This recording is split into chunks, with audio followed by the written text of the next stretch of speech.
vamos a hablar de algunas corrientes filosóficas antiguas de Grecia hasta algunas contemporáneas para explicar un poco la conducta moral en esos tiempos. ¿Qué tipo de corrientes se adaptan en esos tiempos? ¿Ya? Vamos a revisar este video.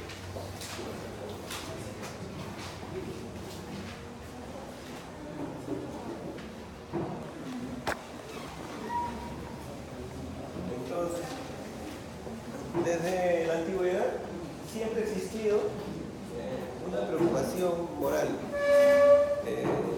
Siempre ha existido el deseo de que las naciones o los reinos siempre vivan en un ambiente de moral y de ética. Entonces, también hemos visto la vez pasada que las posturas éticas han variado en sus fundamentos, en sus conceptos, sus principios fundamentales. Entonces ha ido variando con el tiempo en la concepción que se tenía de algunas cosas que eran valiosas y que se iba perdiendo. En el tiempo de la antigua Grecia, por ejemplo, había una preocupación moral. Ellos se preocupaban, por ejemplo, el fin de un ser humano, el propósito de una persona. También, cómo podría alcanzar la felicidad una persona. Cómo obrar moralmente, ¿no?, frente a los demás. Se buscaba el bien de todos, el bien común. Y promover la conciencia moral. Esa siempre ha sido la preocupación de los grandes filósofos antiguos, ¿no?, que siempre buscaban eso, y creo que no ha cambiado, ¿no? El hombre busca hoy día la misma cosa. ¿Quién no busca la felicidad? Todos quisiéramos un bien común. Todos quisiéramos también que la gente obre con nosotros de una manera moral, ¿no? Nosotros también igual. Entonces, no ha cambiado, ¿no? Queremos conseguir también un propósito en la vida, ¿no? ¿Para qué está? Entonces se dan cuenta de la antigüedad ha existido una preocupación moral. Y está bien que en estos tiempos se esté tocando en las universidades, ¿no? La moral, la ética, la deontología. Creo que es importante que lo estén tocando, ¿no? Pero poco a poco va a ir, ¿no? Porque hoy día no se le da mucha importancia, seguramente. No han perdido, ¿no? También entiendo que se ha perdido eso. En los colegios, por ejemplo, había clases de urbanidad. Me acuerdo de un librito de urbanidad, cómo comportarse en distintos lugares. Y ya pasado el tiempo, ya no existe eso. Pero está bien que vaya volviendo, ¿no? No es tan fácil nuevamente acostumbrarse a las cosas, ¿no?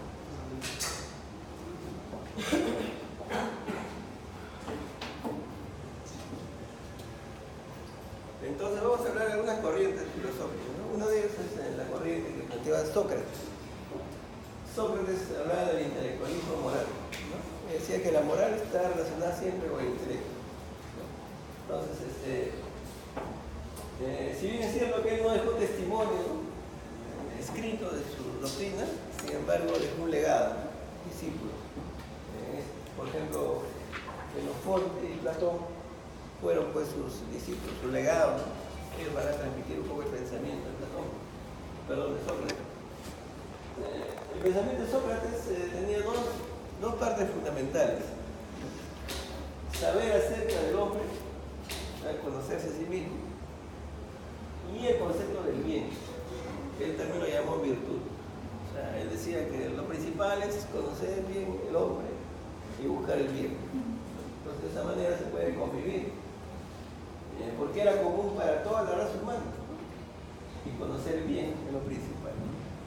Entonces, y tendría razón, ¿no?, porque eso buscamos todos, ¿no?, el bien, hacer bien las cosas, ¿no?, y uno con otro. O sea, no solamente querer nosotros, sino también hacer con los demás. A él se le considera como el fundador de la ética, ¿no?, que comienza a hablar del hombre en sí y de la búsqueda del bien, tanto para él como para los demás, ¿no? Entonces, la primera corriente filosófica, el intelectualismo moral, ¿no? O sea, su pensamiento da vuelta en esas dos cosas, ¿no?, el hombre y el bien, ¿no? Y para él es importante, porque el hombre es un ser intelectual, ¿no?, y por lo tanto debería pensar bien en esos dos aspectos. Entonces, esa doctrina se mantiene hoy en día. Sí, para un pequeño grupo de gente, ¿no?, seguramente, ¿no?, pero la gran mayoría perdió también. No se preocupa mucho conocerse a sí mismo, porque eso es lo que se habla de inteligencia emocional, ¿no? Conocerse a mí mismo, es importante conocerse a uno mismo, porque puede dominar sus emociones, puede evitar hacer daño a los demás también. Entonces, él es el fundador de la ética, se le considera así, porque comenzó a pensar en esos dos planteamientos. ¿Ya? Y creo que es rescatable, ¿no? Esa corriente para esos tiempos. Y entonces Platón le seguía un poquito a él, ¿no? Él había escuchado hablar a Sócrates. Y Platón comienza a tener otra corriente filosófica. Entonces, si bien su maestro decía que buscara conocer al hombre profundamente y también buscar el bien, él decía, ¿no? De que si tú conoces al hombre, entonces tienes que tener un desprendimiento corporal. Entonces, ¿por qué? Porque la vida es un continuo purificarse, ¿sí? Constantemente purificado. Y más o menos eso lo tienen los budistas, ¿no? O los hindúes. Los hindúes quieren purificar el alma, ¿no? El espíritu, ¿no? En realidad, también es un pensamiento interesante, ¿no? Y eso lo vemos nosotros en las cartas paulinas, donde decía San Pablo decía que él quería hacer lo bueno, pero había una fuerza en él que le hacía que haga lo que no quiere hacer. Y es una lucha. Por ejemplo, ustedes tienen el deseo de ser médicos, tienen el deseo de tener en la vida una profesión para servir a los demás. Ese es su pensamiento, ¿no? Pero en el caminar, en el trajinar, nuestras emociones pueden llevar a hacer otras cosas, ¿no? Y cambia todo, cambia totalmente. Y ese es un problema, ¿no? ¿Ya? Entonces, Platón decía hay que purificarse, ¿no? Desligarse de los placeres del cuerpo y perseguir la verdad con el puro pensamiento, ¿no? Un poco los sacerdotes, ¿no? Que se desprenden totalmente, ¿no? Hay algunas monjas de clausura, por ejemplo, ¿no? Entonces tratan de desprenderse, purificarse de alguna manera, ¿no? ¿Ya? Pero más que aislarse es en el pensamiento, ¿no? O sea, tu razón tiene que preguntar sobre la emoción, ¿no? Él une el mundo de las ideas con lo bueno, rechaza lo corporal, ¿no? ¿Por qué? Porque él cree en la inmortalidad del alma, ¿no? Del espíritu, ¿no? Entonces dice, uno va a llegar a la otra vida, tiene que llegar puro, ¿no? Por eso tiene que purificarse en toda la vida terrenal, ¿no?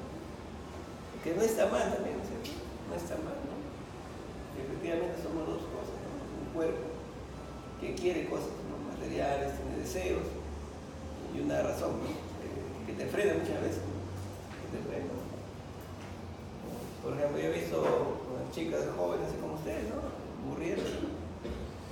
Que le pagaban 5.000 euros para ir a llevar droga a España, ¿no? Porque yo lo veo ellos cuando vienen, son detenidos. 5.000 euros por llevar 5, 10 kilos de droga. Entonces, inclusive ingerían, ¿no? Tipo cápsula. Entonces, en su mente, ¿qué dice? Me puedo morir, ¿no? Y él sabe que puede morirse, sabe que puede ir a la cárcel, ¿no? Pero tiene una fuerza interior que le hace buscar el placer, ¿no? Pero 5.000 euros, ¿cuántas cosas puede hacer con eso? Y lo hace, ¿no? Pero es importante entonces, a veces, purificarse continuamente. Y eso nos ayuda a enfrentar mejor la situación. La siguiente, doctora. La siguiente. Luego venía Aristóteles, ¿no? Un poquito después, la filosofía del eudemonismo, ¿no? En que decía que la ética es una ciencia práctica. Y él decía que el ser humano tiende hacia el bien y siempre a lo bueno. O sea, él decía que el ser humano en global va a tender siempre a lo bueno. Él no separaba como hacía Platón, sino decía todo el ser humano puede ir a lo bueno. Y que el fin del hombre es buscar la felicidad. Y ser feliz es vivir bien, ¿no? Obrar bien, es alcanzar el bien supremo, ¿no? Ejerciendo la virtud. vivir según el intelecto. La vida afectiva debe ser guiada por la razón.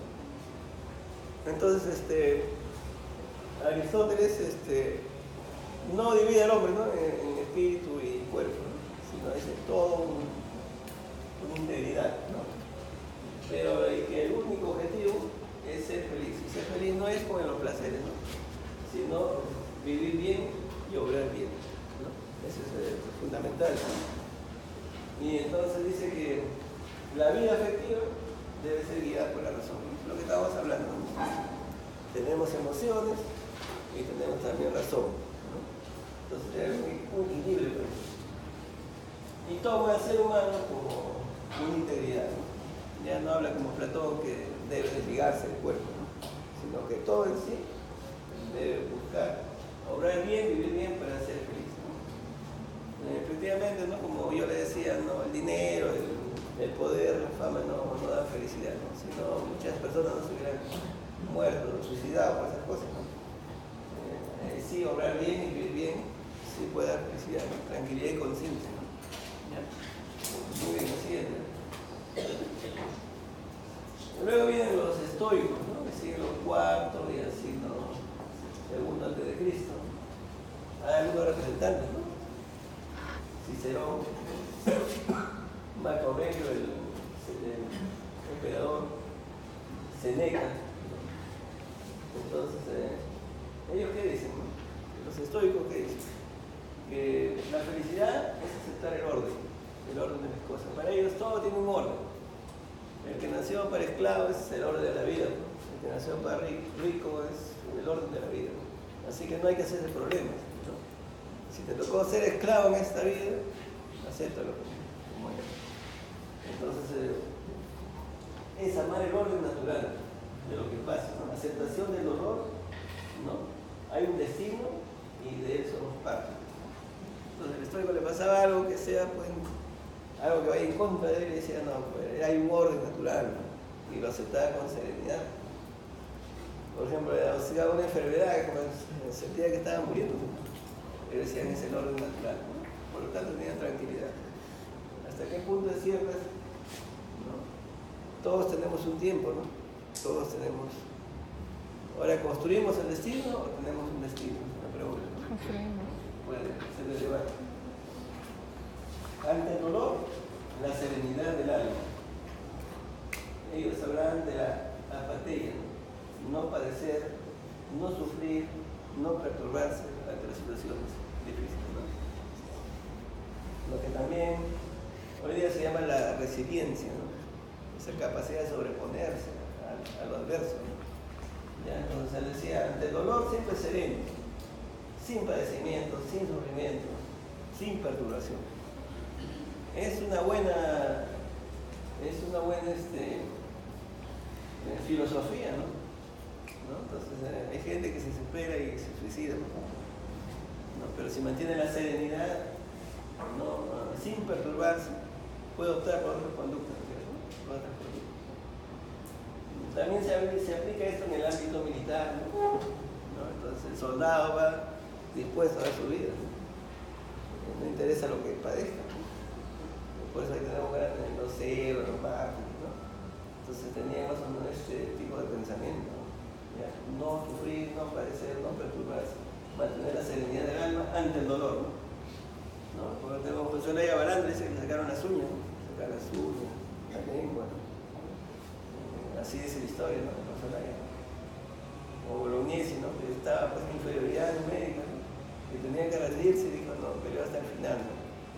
Entonces, eso es, ¿no? En el ámbito militar, en el ámbito político, ¿no? No sé si han visto un video de creo que es un senador, ¿no?, que se dispara en la boca, ¿no?, en la República. Si hubiera actuado de repente con este pensamiento, que aceptar el dolor, ¿no?, con serenidad, sin sufrir, sin perturbarse, hubiera optado por otra conducta, seguramente, ¿no? Y creo que es bueno, porque en la vida todos vamos a tener problemas, ¿no? Días malos llegan en la vida, ¿no? Uno la enfermedad, ¿no?, otro la muerte de un ser querido o de uno mismo, ¿no? O te quedas sin trabajo en la familia, no puedes estudiar. Son días malos, ¿no? ¿Cómo hay que asumirlo? Con serenidad. Porque si uno se desespera, ya no puede pensar bien. Entonces, si es aceptable esta corriente, también por esos tiempos, ¿no?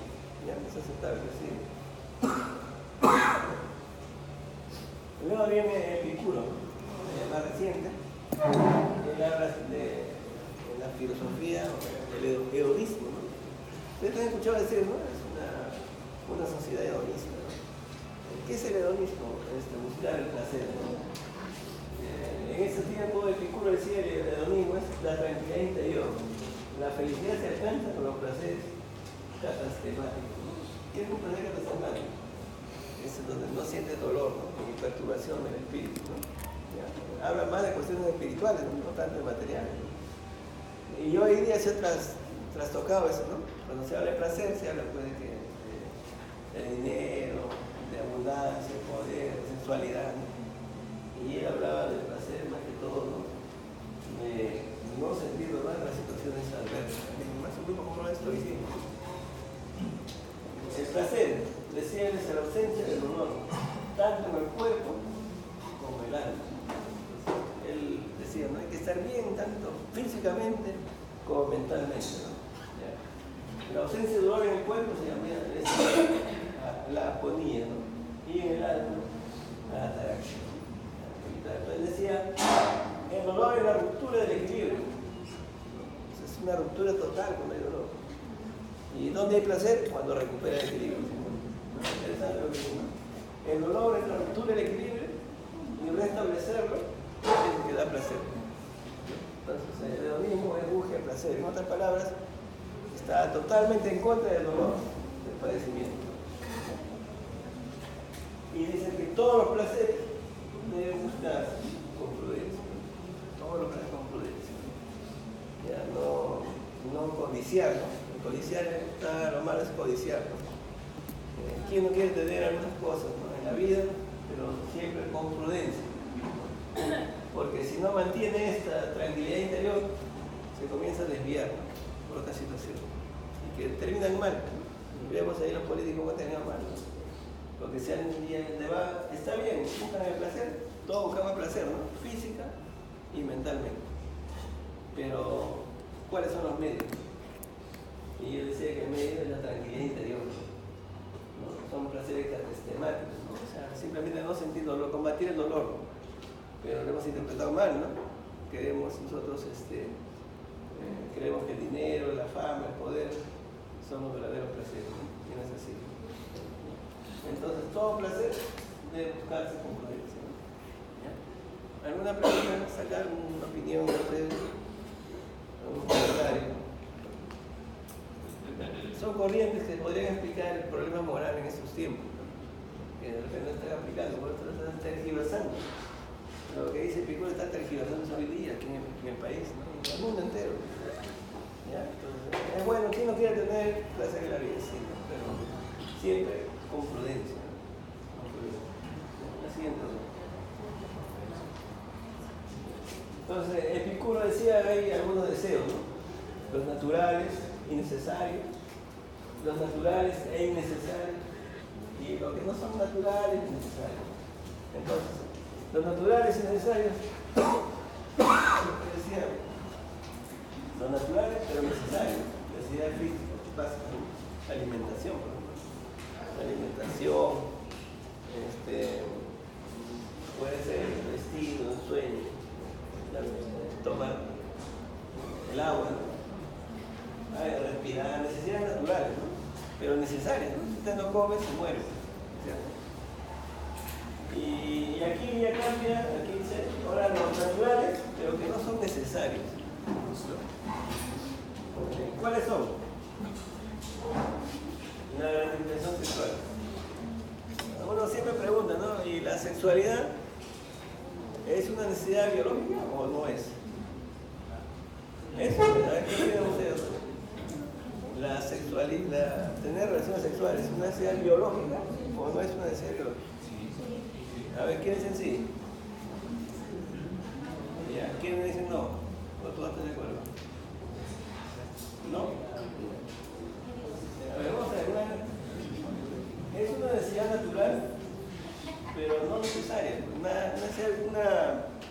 una necesidad biológica es aquella que si no la satisfaces, se muere.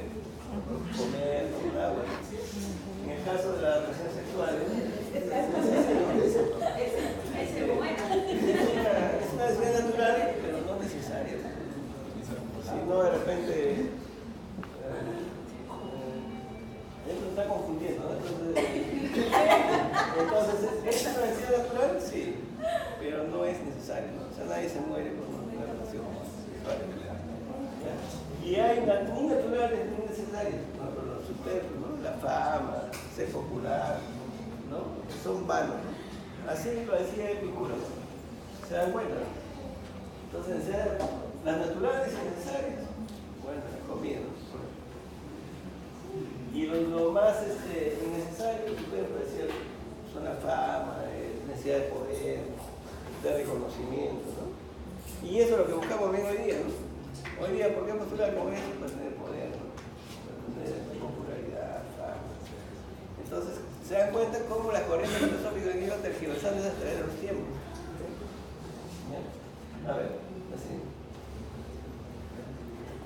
Después viene el naturalismo ético. Ya viene Santo Tomás de Aquino, ¿no? Ya es después de Cristo, ya, ¿no? Santo Tomás de Aquino es un religioso. Él retoma un poco a Aristóteles, ¿no? En la perspectiva cristiana. Él dice, Dios ha creado al hombre a su imagen y por eso puede actuar moralmente bien. ¿No? Pero miren lo que razona, ¿no? Hemos sido creados a la imagen de Dios.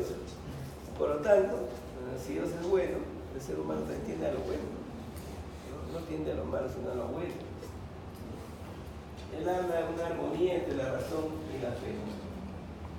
Piensa ahí que esa armonía plantea una doctrina moral entre la razón y la fe.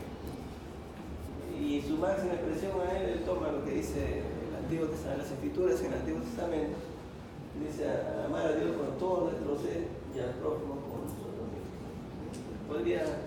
Y Jesucristo más tarde dice que en eso se resume toda la ley y los profetas. Y efectivamente, ¿no? Si amamos al prójimo, no le vamos a engañar, no le vamos a defraudar, no lo vamos a matar, le vamos a hacer daño, ¿no? Pero por todo lo que vemos, no amamos al prójimo, ¿no? Asaltamos, le quitamos la vida, ¿no? Y amar a Dios es importante porque no, cuando estás un cargo de eminencia, no vas a hacer cosas que no sean correctas. Al fin y al cabo depende de alguien más. Es importante lo que dice, él es una persona creyente, religiosa, pero tiene razón, ¿no? Dios ha creado al hombre a su imagen, por lo tanto deberíamos actuar bien, deberíamos actuar correctamente. Así es. Luego viene Immanuel Kant, él habla sobre el formalismo, él habla de la ética deontológica, la ética del deber. Habla de la ética del deber, ¿no? Así que lo principal aquí es el deber. Y dice así, ¿no? Que la verdadera moral no es heterónoma, sino autónoma. ¿Ya? A ver, quiero que un poquito de silencio porque no puedo hablar muy alto. A ver, entonces para él la moral no es heterónoma. ¿Qué significa heterónoma? Que no es impuesta. No es impuesta. La moral nace de uno mismo, autónomo, ¿no? Entonces, no debe hacerse un acto porque sea bueno, sino que es bueno porque debe hacerse. ¿Qué quiere decir eso? Que usted tiene que actuar siempre de acuerdo al deber, no importando lo que pueda, cuál resultado sea. Si su deber como médico es ayudar a alguien que está en la calle, tiene que ayudarlo, ¿no? Hoy en día se llama la relación extracontractual, ¿no? Por ejemplo, un médico ve a una persona en la calle desvanecida, ¿cuál es su actitud? ¿Cuál debería ser su actitud? Ayudarlo, ¿no? O pasar de largo. Ayudarlo, ¿no? Ese es el deber, ¿no? Pero muchos médicos no lo harían hoy día. ¿Por qué no lo harían? Porque si pasa algo con esa persona, primero que no tiene los implementos, Él no va preparado para eso, no tiene medicamentos. No tiene, por ejemplo, un laringoscopio para intubarlo. No tiene nada de esas cosas, ¿no? Entonces esa paciente puede morir. Y le puede hacer un problema al médico después, ¿no? Le lo van a llamar al Poder Judicial y todo un problema. No hay gente que se abstiene eso. Pero Immanuel Kant decía, no, hay que hacerse porque es un deber. No interesa lo que pueda venir después, ¿no? O sea, también una cuestión de servicio, ¿no? Y sacrificio también, ¿no? Sin pensar lo que venga, ¿no? Y por eso uno siempre debe escuchar, no es nada, solo he cumplido mi deber. Hay gente que no es nada, solo he cumplido mi deber, sin esperar nada a cambio, ¿ya? Entonces, la teoría de Immanuel Kant es lo que se llama el formalismo o la ética deontológica, o sea, la ética del deber, ¿no? Para él, actuar de acuerdo al deber es lo más correcto que hay, ¿no? No hay otra forma, independientemente del resultado. Así es. Después viene Stuart Mill, ¿no? Que él habla también que hay que cumplir el deber, pero él habla de la ética utilitarista, ¿no? En el cual dice, no, pero tiene que haber un resultado. Yo no puedo cumplir mi deber solamente sin recibir nada, ¿no? Sí, pues. Y entonces, él reformula un poco la postura hedonista, ¿no? Una acción es buena si es útil. Toda acción es buena si es útil. La felicidad de los demás es condición para la propia. O sea, él dice, ¿no? Si yo quiero ser feliz, también tengo que ser feliz a los demás. Si yo quiero hacer feliz a los otros, tienen que revertir a mí. El fin es mi felicidad y la de los demás es un medio para lograrlo. O sea, sí, pues yo quiero que la gente sea feliz, pero también yo quiero ser feliz, ¿no? O sea, el deber, pero también el resultado, ¿no? Por eso es el utilitarismo, ¿no? Que para él debe ser útil también. O sea, dice, una acción es buena si es útil. Por eso es la ética utilitarista, ¿no? O sea, dices, tú actúas y es útil para ti, es bueno. Pero a diferencia de Kant, decía solamente cumple el deber, nada más. Lo útil es regla en la búsqueda de la felicidad. Lo siguiente. Y luego viene Nietzsche, que es un poco el espontaneismo. Él habla de las normas morales, es la expresión de la voluntad de poder de los hombres, ¿no? Para él todo se resume, ¿no? El hombre siempre busca el poder, ¿no? Nada más que el poder, ¿no? Dice, uno decide quién quiere ser, se basa en las motivaciones psicológicas. La base de la moral son fabricadas por el instinto de poder que tiene el hombre. Y puede ser, ¿no? Las leyes que tenemos, ¿no? Muchas son leyes con nombre propio, ¿no? Se hacen leyes con nombre propio.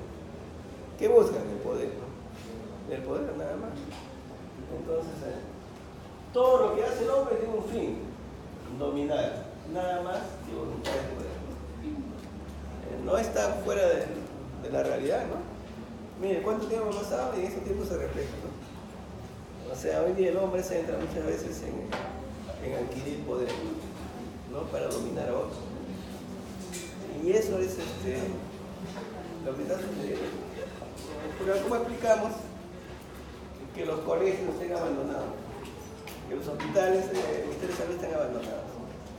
Porque hay un grupo que quiere dominar, está dominando, y que el pueblo no tenga salud y no tenga educación, ¿no? Por eso es importante, ¿no? Es importante que ustedes piensen, ¿no? Que el Perú no puede estar en manos de un grupo de personas, ¿no? Si no, debería estar en manos de la gente intelectual que se prepara, ¿no? Como ustedes. Entonces hay que pensar eso. Y aquí todo el problema es un grupo de poder, ¿no? Que hoy día se están viendo, no dan las cabezas, ¿no?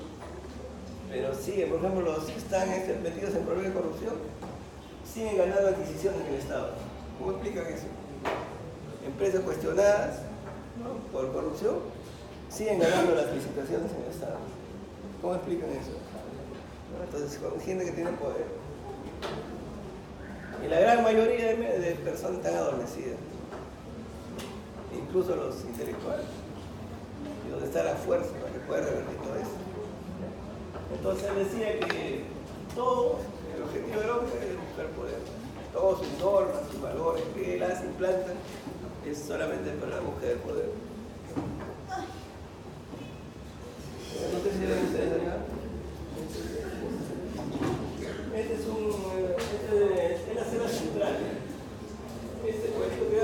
llama Puerto Yurinaque. Yo hice mi serum ahí, es una selva central, ¿no? Es el río Perene, la carretera se marginó de la selva, el río Perene cruzaba y ahí estaba el pueblo, ¿no? Entonces, y cuando llegué no había absolutamente nada, ¿no? Cuando llegué no había solamente un pequeño puesto de salud, que tenía algunos medicamentos, un escritorio, una silla y una camilla, absolutamente nada, ¿no? Y ya ha pasado el tiempo, ¿no? Y fui después de 15 años fui por ahí, y todavía estaba casi lo mismo, ¿no? Casi nada de avance. Entonces uno se pregunta, ¿no? ¿Qué está sucediendo? Si aumentó la población, si hay mayor requerimiento, ¿por qué se mantiene igual?